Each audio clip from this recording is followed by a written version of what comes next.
people who've done you wrong will always think your posts are all about them. Let them. You can never do as much damage to somebody's psyche as triggering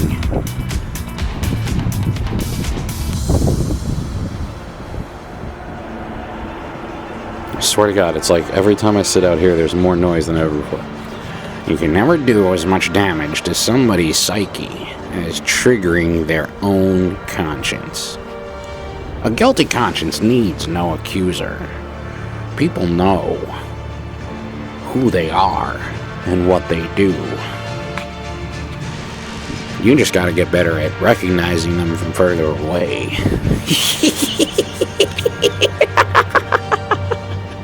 What happened? I ever tell you how I got these scars? Oh, maybe you just don't see the scars because they're not on the outside.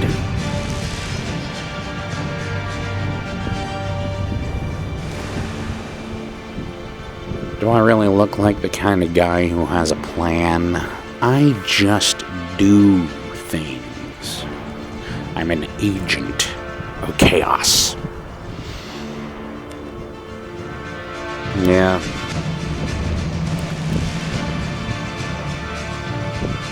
I know it would probably make a lot more sense to start talking about the Nolan Batman trilogy with Batman Begins, but I think, hands down, The Dark Knight will probably be the best Batman movie ever made, even if I have a growing affinity for the Ben Affleck portrayal, and years after their release in the theater and my sort of immediate disappointment with the DCEU, or now what's being called the Snyderverse, the Christopher Nolan Batman trilogy really is a very special moment in time when it comes to popular cinema and modern cinema and film. He might be one of the last actual filmmakers, you know, and that's in both the figurative sense, but also literally shooting his movies on film all the time, not going the digital route, and still being able to pull off these masterpiece level creations that stand up against all the other noisy, sort of devoid of soul, all about flash spectacles that are coming out that is sort of, in a way, maybe brainwashing the younger new generation into thinking that this is what movies are. And maybe that's a big reason why I've even started this kind of 15 minutes of movie memories with Dave the Clone, because it's one thing to find yourself in these, what used to be called water cooler conversations. Now people don't even really understand what a water cooler was. It's amazing how, 2 years of being locked down and force-fed all kinds of garbage media has really skewed, and in some cases even Mandela affected people's memories of the way things once were. A year ago, none of you would be even worried about the police, and now what happened? And it really starts with even the announcement. So Batman Begins comes out, and it's the first time since Tim Burton's 1989 Batman that we have to take Batman seriously. We have to take a comic book movie seriously. We're still, I think, just on the cusp. I have to really go back and check, because I'm doing all of this from just sort of sitting down and recollecting. Not doing any Google and machining right now. A lot of times I'm sitting outside doing these with a cup of coffee, kind of really getting down to the roots of what it meant to be somebody who recollected on their experiences, right? And for me, movies are a huge area of focus of my experiences growing up. And not just, watching movies, sitting back in my own personal little theater and watching them at home and with all the creature comforts. I'm talking about the actual, event that it used to be to go see a movie on opening weekend, to actually go to the movie theaters. And this is before the movie theaters were designed to make you fall asleep in the middle of the movie. We didn't have the reclining chairs, and we definitely didn't have people delivering food to you in the middle of the movie, making it's like literally impossible. I'm not going to name the chains, but we all know almost every chain has at least one of these dine-in movie theaters where you order your food ahead of time and then they bring it to you in the middle of the movie. It's just as bad as if you're at home and in the middle of a movie someone comes in with like pizza and now you're interrupting the whole. At least at home you could pause the movie. In the theater, I especially remember this when I saw Knives Out. It was kind of like, are you shitting me? I totally just missed a line of dialogue here. Now I don't know what the fuck is going on. And so, the movie-going experience really did change a lot. And so I feel like in a way, documenting some of the way I remember movies and what I remember about what it was like seeing movies and watching movies in a time not so long ago, although I guess we are starting to get up into the almost 30 years ago range now. I still feel like the 90s are 10 years ago, which is horrifying in and of itself. But the Nolan Trilogy was in the 2000s, so probably a little naive of me to look at it in that way of feeling like it was the 90s, but it was still very much a part of a time where movies hadn't become what they are now. And so, it is interesting to look back with a little bit more of a seasoned perspective and realize that like the milestone that the Tim Burton Batman was, and that how really hadn't been until Nolan started working on them that Batman had that same level of import and gravitas, because that franchise definitely declined with every continued entry. I don't often like to badmouth Joel Schumacher, and certainly at the time that his Batman movies were in the theater, I was very much a fanboy, so in some ways it may be considered hypocritical, but I was also a teenager in high school whose parents were going through a divorce, who was socially awkward at times, and I've done a lot of this stuff called growing since then. So, tastes change, and the reasoning behind your tastes change as well. So it's easy to kind of look at them now and see the weakness in the Joel Schumacher entries into the franchise. It's actually one of the reasons I was so shocked to the point of near furiousness with this new Flash movie, in the flailing fish out of water dying on the side, gasping for air that it can't breathe. DC EU that has definitely been bleeding out since Snyder was removed from it, but in a way to kind of put a cap on it and let us out here in audience land know that no more of it was going to be coming. The Flash, after going through all different timelines, comes back, and Bruce Wayne is now George Clooney, who until that moment was recorded in history as the actor who nearly killed the franchise. Now, George Clooney's an amazing actor. I don't want to take anything away from his really awesome work, but his stint, single film as it was until recently, as Bruce Wayne / Batman, was a total waste of time, total garbage. I think he was trying to do the best with what he was handed.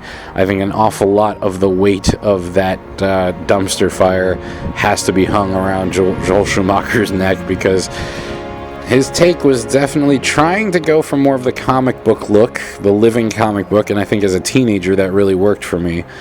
But now, looking back and looking at what these movies can be when you take a serious approach, the Zack Snyder movies, one of the things I think they suffer from is the fact that the theatrical versions of all of them were meddled with by the studio, by Warner Brothers, by whoever whoever these nameless, faceless executives are who have the Monday morning armchair quarterback comfort of not being recognized and not being known to the public at large. So, oftentimes the things that they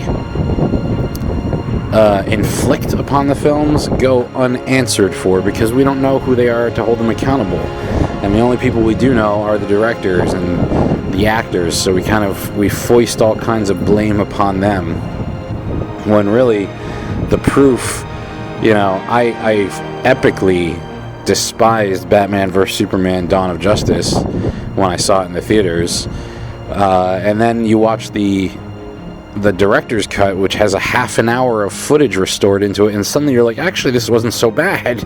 It's not great. It still could have been better, and I don't think I'll ever forgive Zack Snyder for his version of Doomsday and how Doomsday was made just this sort of momentary blip in that universe, when it really, I think anyone who grew up reading those comic books, that sort of build-up and confrontation between Superman and Doomsday, the idea that Superman was actually able to be killed, deserved more than just this kind of tacked on, garbagey thing that they did.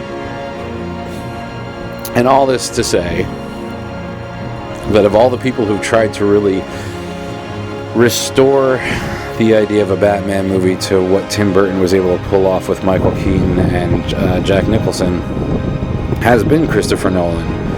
And in Christopher Nolan's version, what I think is remarkable and cannot go without being gushed over enough is Heath Ledger's Joker performance. Arguably, there are some who think this is the performance that precipitated his early demise, and may he rest in peace. I would like to believe that that's not necessarily possible, but at the same time, who knows, with the way the vibrational energies of the world and the universe work, perhaps taking on something that dark to the degree that he did left some damage behind in the aftermath. But we got to talk about the fact that he had probably the least screen time comparatively. I mean, the Jack Nicholson Joker was all over that movie, and Heath Ledger kind of comes in these spurts. There's this whole other sort of there are these other detours that the movie takes, like going to China to extricate the mob accountants so that they'd be able to bring all the mobsters under the same RICO charges, and have Harvey Dent kind of single-handedly take out the entire crime scene of Gotham.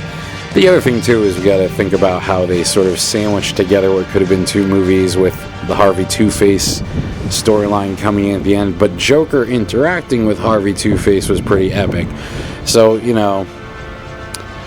that performance, and we got to also keep in mind, much like when after The Dark Knight happened, when Ben Affleck was announced as the next Batman, there were actual petitions created on the internet to say, please don't let this happen. And then he turned around and shocked all of us with actually how his Bruce Wayne was sort of the best part of that Batman-Superman movie.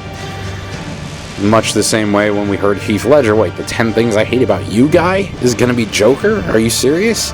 None of us could have expected, and at the same time, I think he also had just done Brokeback Mountain, which is that's one I'll probably talk about too, because that one is sort of like a bookmark in history as well, and it really kind of puts in perspective the levels that professional actors will go to portray truth. I mean, he and Jake Gyllenhaal were full-on making out in that movie. It was yeah, there's tongue there. You know what I mean? That was an intense movie, but it was also a really awesome movie and a really beautiful love story. I mean, it's I think maybe that's what thinking back on these movies at the age of 43 as opposed to if I were in my early 20s, which also I have to keep in mind was a different time, so maybe I would have been talking about the movies differently.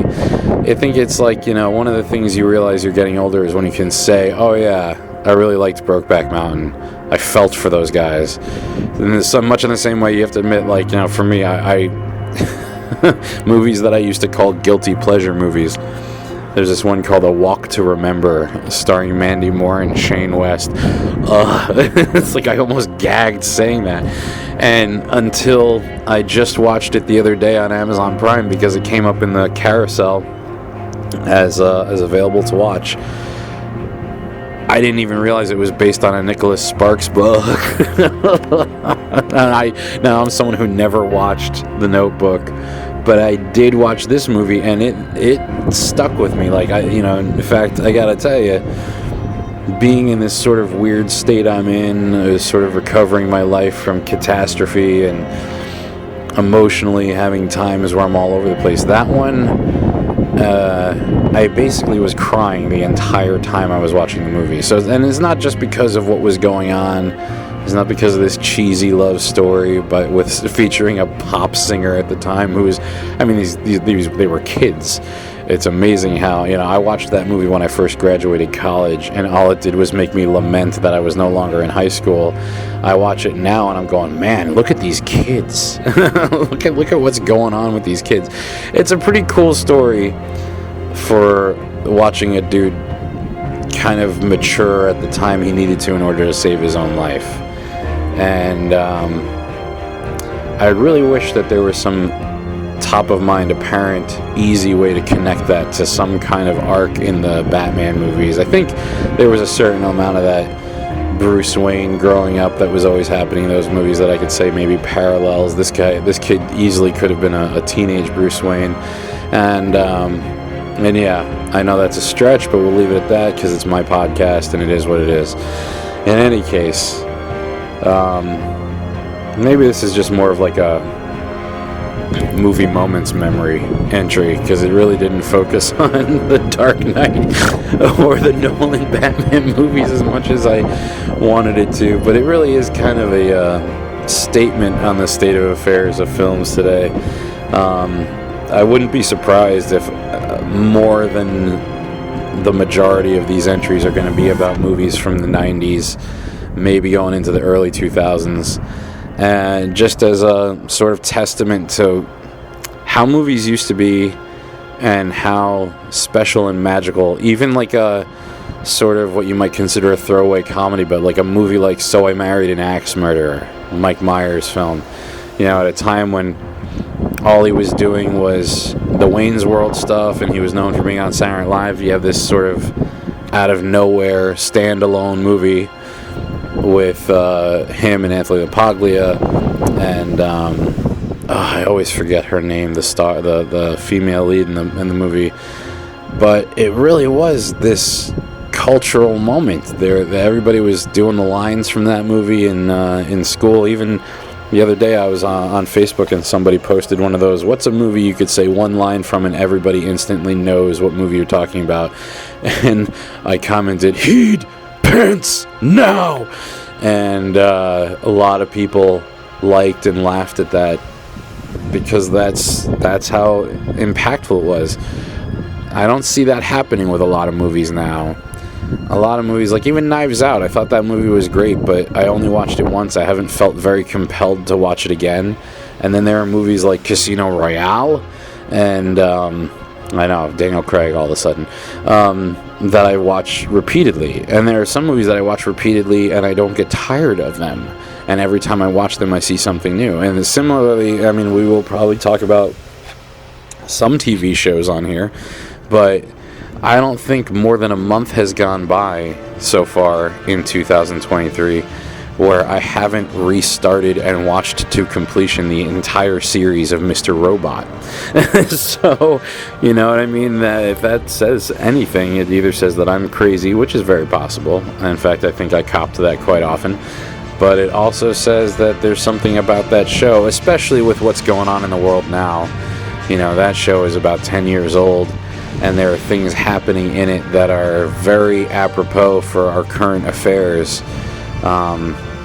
between electronic currency and what's going on with the, feared rise of the central bank digital currency, as well as how much of our lives are online and at risk for something like what they pulled off in that show. In fact, I feel like the fact that we don't have an army of hackers usurping power and taking the powers that be by the balls by destroying everybody's financial records or redistributing wealth through digital means is kind of proof that Anonymous never was what they claimed they wanted to be.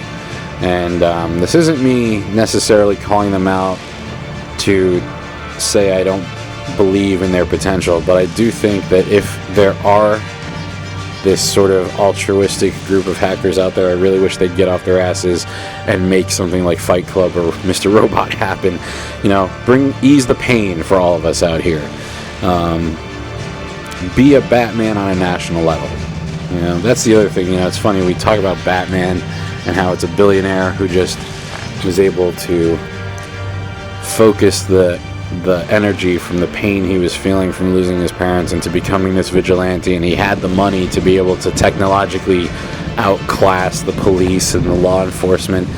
And it really is astounding. You know, I think it started out as just a joke meme, but like with all the billionaires we have, can you believe these jerk-offs, instead of any of them becoming Batman or Iron Man for real, they just build rocket ships to go joyriding in space? It's like, it's ridiculous, actually. You know, when you think about what is represented by having that kind of wealth, that like in a weekend you could spend the money and build a Batmobile and make yourself a suit and find a way to be able to, or at least a lair somewhere that, you know, people wouldn't be able to track you back.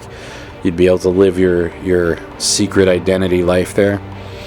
It just goes to show that that's the most unrealistic part of the comic book, is that a billionaire would turn around and decide to do this, because we haven't had any of them, even in the other countries. You know, like, what the fuck, guys? But there is something else to be said, is that he only patrols Gotham, right? You know, so Batman's a badass, but it's like, yeah, I guess it's kind of like Spider-Man, right? It's like, as long as you're in his city, he'll be there to get your back. Who knows, though? I don't know what a nationwide squad of Batmen would look like. That's an idea, though. I feel like an idea like that has a lot more legs than, like, Planet Hulk or the Hulk gang, you know. And I'm not really trying to make this a Marvel vs. DC entry into the movie memories. I even got to figure out what to call this, because I can't have it be just about one movie. It has to be sort of like a movie roundup. September 23 edition, Volume 1. Alright, until next time, folks, enjoy your coffee. You've been listening to the Hollow9ine Network, bringing you the very best in fan-made media. That's the word hollow, the number 9, I-N-E. Find the Hollow9ine Network on Facebook. Follow us on Twitter, Instagram, and Snapchat. Rate and review us on iTunes, Stitcher, Google Play, or wherever you find your podcasts. Email us at hollow9podcast@gmail.com. Leave us your feedback. Join in the conversation and be a part of the action. Join in the fun. Hollow9ine.